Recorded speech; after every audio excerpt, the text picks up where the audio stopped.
యెహోషువ గ్రంథము 13వ అధ్యాయము. యెహోషువ బహుదినములు గడిచిన వృద్ధుడు కాగా యెహోవా అతనికి ఇలాగ సెలవిచ్చెను, నీవు బహుదినములు గడిచిన వృద్ధుడవు, స్వాధీనపరుచుకొనుటకు అతి విస్తారమైన దేశము ఇంకా మిగిలి ఉన్నది. మిగిలిన దేశము ఏదనగా ఫిలిస్తీన్ల ప్రదేశములన్నీయు, గెషూరీల దేశమంతయు, ఐగుప్తునకు తూర్పునున్న షీహోరు మొదలుకొని కనానీయులవని ఎంచబడిన ఉత్తర దిక్కున ఎక్రోనీయుల సరిహద్దు వరకును, ఫిలిస్తీన్ల 5 సర్దారులకు చేసిన గాజీల యొక్కయు, అష్టోదీయుల యొక్కయు, అష్కెలోనీయుల యొక్కయు, గాతీయుల యొక్కయు, ఎక్రోనీయుల యొక్కయు దేశమును, దక్షిణ దిక్కున అవీయుల దేశమును, కనానీయుల దేశమంతయు, సీదోనీయులదైన మెరా మొదలుకొని అఫెకు వరకునున్న అమోరీయుల సరిహద్దు వరకును, గిబ్లీయుల దేశమును, హెర్మోను కొండ దిగువనున్న బయల్గాదు మొదలుకొని హమాతునకు పోవు మార్గము వరకు, లేబానోను ప్రదేశమంతయు, లేబానోను మొదలుకొని మిస్రెపోత్మాయిము వరకును దేశము మిగిలి ఉన్నది.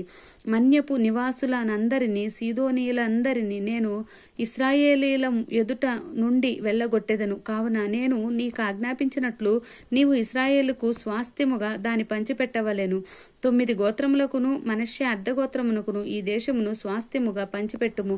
యెహోవా సేవకుడైన మోషే వారికిచ్చినట్లు రూబేనీయులు, గాదీయులు తూర్పు దిక్కున యోర్దాను అవతల మోషే వారికిచ్చిన స్వాస్థ్యమును పొందిరి. అది ఏదనగా అర్నోను ఏటి లోయ దరినున్న అరోయేరు మొదలుకొని లోయ మధ్యనున్న పట్టణము నుండి దిబోను వరకు, మేదేబా మైదానమంతయు, అమ్మోనీయుల సరిహద్దు వరకు, హెష్బోనులో ఏలికయు, అమోరీయుల రాజైన సీహోను యొక్క సమస్త పురములను, గిలాదును, గెర్షూరీల యొక్కయు, మైకాతీయుల యొక్కయు దేశమును, హెర్మోను మన్యమంతయు, సల్కా వరకు బాషాను దేశమంతయు, రెఫాయీయుల శేషంలో అష్తారోతులోను, ఎద్రెయీలోను ఏలికయైన ఓగు రాజ్యమంతయు మిగిలి ఉన్నది. మోషే ఆ రాజులను జయించి వారి దేశమును పట్టుకొనెను.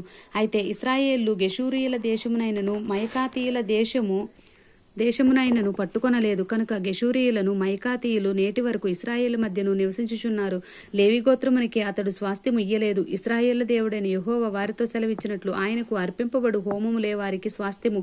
వారి వంశములను బట్టి మోషే రూబేనీయులకు స్వాస్థ్యమిచ్చును. వారి సరిహద్దు ఏదనగా అర్నోను ఏటిలోయదనున్న అరోయేరు మొదలుకొని ఆ లోయమునున్న పట్టణము నుండి మెదేబా యొద్దనున్న మైదానమంతయు, హెష్బోనును మైదానంలోని పట్టణములన్నీయు, దీబోను, బామోత్బయలు, బేత్బయల్మెయోను, యాహాసు, కెదేమోతు, మేఫాతు, కిరియతాయిము, సిబ్నాలోయలోని కొండమీది సెరెథారు, బేత్పయోరు, పిస్కా కొండ చర్యలు, బేతేషి మోతు అను పట్టణములను, మైదానములోని పట్టణములన్నీయు, హెష్బోనులోను ఏలికయు, మోషే జయించిన వాడినైన సీహోను వశమునున్న ఏవి, రేకేము, నూరు, హోరు, రేబ అను మిద్యాను రాజుల దేశమును అమోరీయుల రాజైన సీహోను రాజ్యమంతయు వారికి స్వాస్థ్యముగా ఇచ్చెను.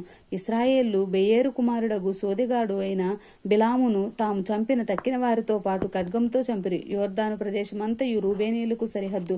అదియు దానిలోని పట్టణములను, గ్రామములన్నీ రూబేనీయుల వంశముల లెక్క చొప్పున వారికి కలిగిన స్వాస్థ్యము. మోషే గాదు గోత్రమునకును అనగా గాదీయులకును వారి వంశముల చొప్పున స్వాస్థ్యమిచ్చెను.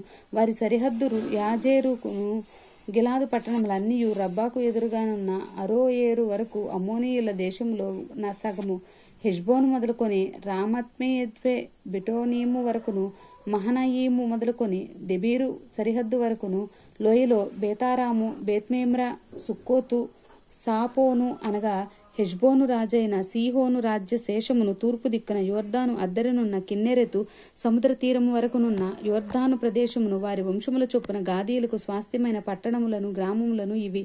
మోషే మనష్షే అర్ధగోత్రమునకు స్వాస్థ్యమిచ్చును.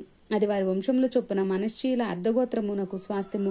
వారి సరిహద్దు మహనయీము మొదలుకొని బాషాను యావత్తును, బాషాను రాజైన ఓగు సర్వరాజ్యమును, బాషానులోని యాయూరు పురములైన బాషానులోని 60 పట్టణములను, గిలాదులో సగమును, అష్తారోతు, ఎద్రయీనును, బాషానులో ఓగు రాజ్య పట్టణములను, మనష్షే కుమారుడైన మాకీరు అనగా మాకీరులో సగం మందికి వారి వంశముల చొప్పున కలిగినవి.